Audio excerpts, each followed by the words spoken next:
Alright, okay. So getting back to the summation of what I was talking about in the exister, it looks like this. The 8,000 forces of box one Genesis. It doesn't get beyond that.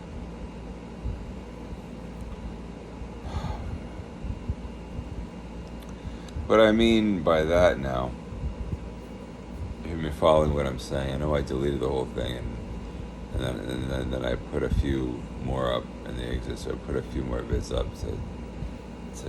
just to make things more concise. It looks like this. No one gets beyond the box.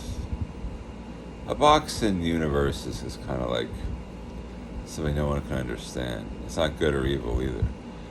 And the 8,000 forces swing, the massive ones, the highest magnitude, just swift by. Like they just drop, go by the whole thing, and then it's like there, and that's the end of the story. This is my theory. This is a sci-fi account or a sci-fi theory of something that is funny about the microcosm too. I'll go back to that too. A microcosm that's related to something and everything and something. You're not going to get beyond that either. Despite how much you believe you will and everything, you believe, that's just the biggest picture. No one gets beyond the biggest picture. Now, what I'm talking about in this one is box one Genesis. That sound familiar? Right, the Bible. Right, God talked about that a long time ago. He could have drifted by here. Doesn't mean this. Now I'm going to explain what that means, though. There's God. There is God, not just for the ancients, but for everyone. The thing of it is, forces of a smaller magnitude, I believe, a lesser magnitude, but not lesser necessarily.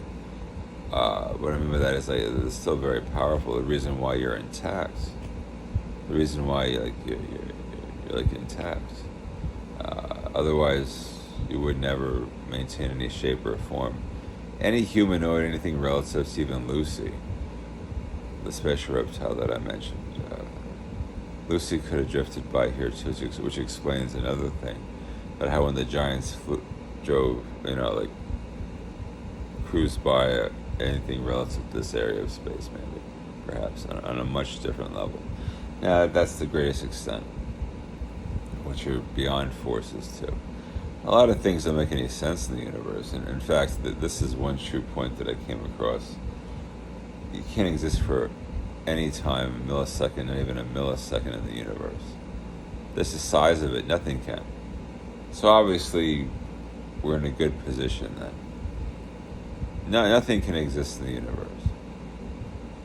Any expanse, really, honestly, in theory, is impossible to live in. And so we hear that goes beyond paradoxes. Paradoxes are in my opinion, part of time, a derivative of time. I mean, coming from a massive power like time. Now, something and everything and something is about family and about things that I don't understand either, but I understand a little bit about it. Like I said before, it's useless to go to war, really. So why is there war? For the little guys, for the microcosm? Well, no one understands that. After war comes what? Peace, right? Usually. You have to settle differences anywhere you go. Everyone has to settle differences. That's just how we exist. Well, I'll tell you what a problem, what the root and the base of a problem is.